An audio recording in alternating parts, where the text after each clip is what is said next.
Look at this circle. This is your life in English. Inside this circle, you feel safe. You watch Netflix with subtitles, you listen to podcasts, you maybe even read a book.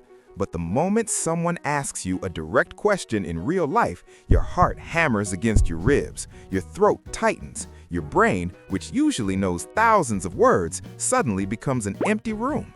You aren't bad at English, you are just addicted to being comfortable. And comfort is where fluency goes to die. Today, we are going to destroy this circle. We are going to break your comfort zone, not by studying harder, but by failing faster.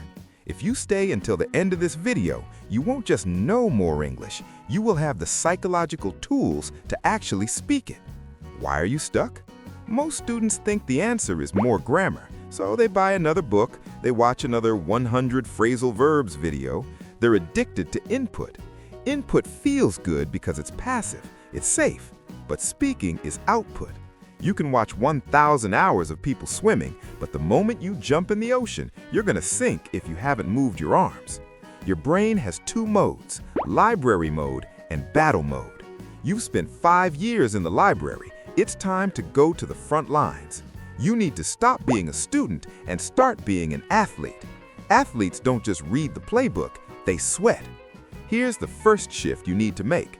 From now on, your goal is not to be 100% correct. Your goal is to be 70% understood. If you wait until your sentence is perfect in your head before you open your mouth, you will never speak. The silence you create while checking your grammar is what kills the conversation, not the wrong preposition. Repeat after me. My mistakes are my progress. I value communication over perfection. I am allowed to be messy. Say those out loud, right now. If you're sitting on a bus, whisper it. If you're at home, shout it. Break the silence.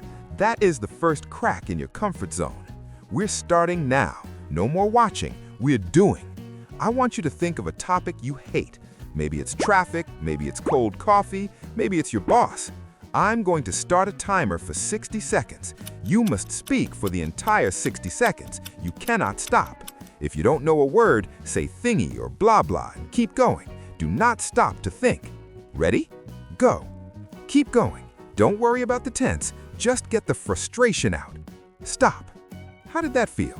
Your heart is probably beating a bit faster. That's the feeling of your comfort zone stretching. You didn't die, you just spoke for a minute without a script. The biggest wall in your comfort zone isn't English, it's ego. You are afraid that if you make a mistake, people will think you are unintelligent. Let's look at the reality. When a person speaks your native language with a thick accent and makes mistakes, do you think they're stupid? No, you think, wow, they're brave for trying to learn my difficult language. The only person judging you is you. The native speaker just wants to know where the bathroom is or what you think of the movie. They're looking for a connection, not a grammar test. Imagine you're at a networking event. Someone walks up to you. So, what brings you here today? You, safe zone. I come for learn. English is hard. Then you look at the floor. You, growth zone.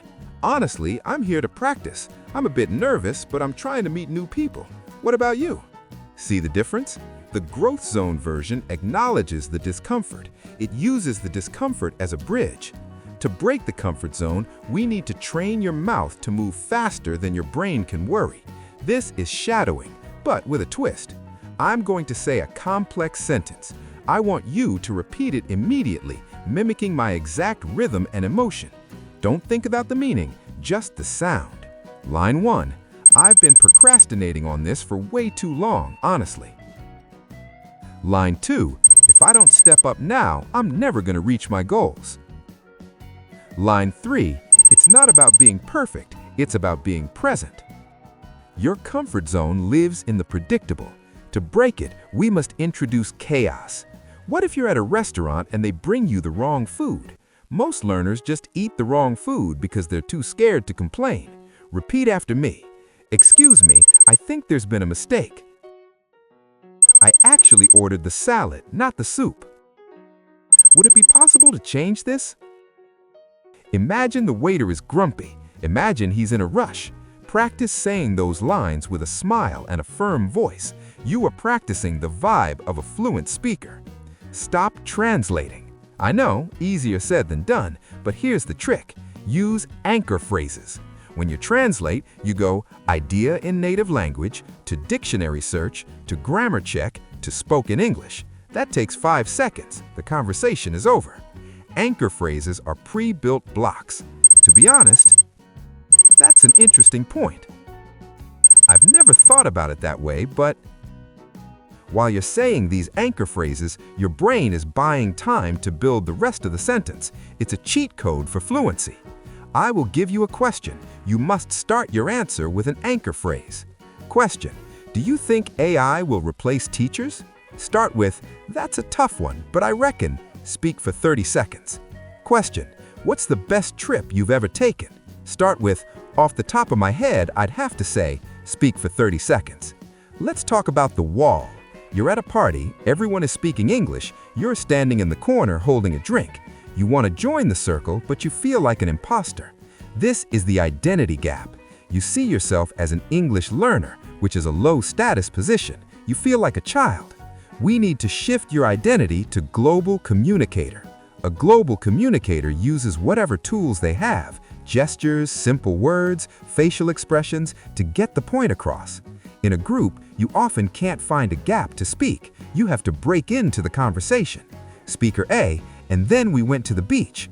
You: sorry to jump in, but which beach was that? I'm looking for recommendations. Practice that phrase, sorry to jump in, but. It is a comfort zone breaker.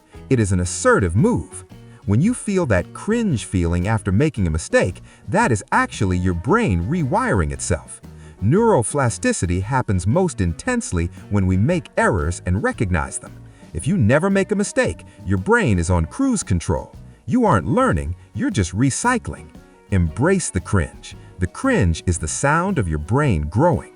I want you to tell me about your morning routine, but we're going to change the speed. 0 to 20 seconds, slow motion. Every word deliberate. 20 to 40 seconds, normal speed. 40 to 60 seconds, as fast as possible. Grammar doesn't matter, just speed. Ready? Go. Fast now. Go, go, go. And stop. By varying your speed, you break the monotone habit that many learners develop when they're stuck in their comfort zone. It's not just about words, it's about how we speak. In some cultures, it's rude to be direct. In English, being too indirect can make you seem unsure or even dishonest. Practice being direct stickman. Instead of, I was wondering if maybe, if you have time, you could possibly help me, try, hey, could you give me a hand for this for a second? It feels aggressive to you. It feels out of the circle, but to a native speaker, it's just clear communication. How do you maintain this? You can't just watch this video and be cured. You need a daily discomfort dose. Every day for 3 minutes, you must do something that makes your heart rate go up in English. Record a voice note to yourself and listen to it. Cringe. Talk to your AI assistant, Siri or Alexa, about your day. Leave a comment on a YouTube video like this one. Call a customer service line in an English-speaking country just to ask a simple question. Receptionist: hello, Grand Hotel, how can I help you? You: hi, I'm checking your rates for next July. Could you tell me the price for a double room? Receptionist: sure, that's $200 a night. You: great, thanks, I'll call you back. Bye. Simple, effective. You just survived a real-world interaction. Look at the stickman now. He's outside the circle. Is he scared? Yes, but look at the circle. It's getting bigger. The world is getting bigger. When you break your comfort zone, you aren't just learning a language, you are becoming a braver version of yourself. English is the tool you are using to build a more courageous you. Repeat after me. Final 10 lines. 1. I am not a student, I am a speaker. 2.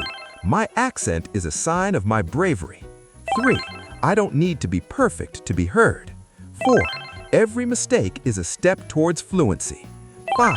I seek out discomfort because I want to grow. 6. I will speak today even if it's messy. 7. I am proud of how far I've come. 8. My voice has value. 9. I am breaking my limits. 10. I am fluent in courage.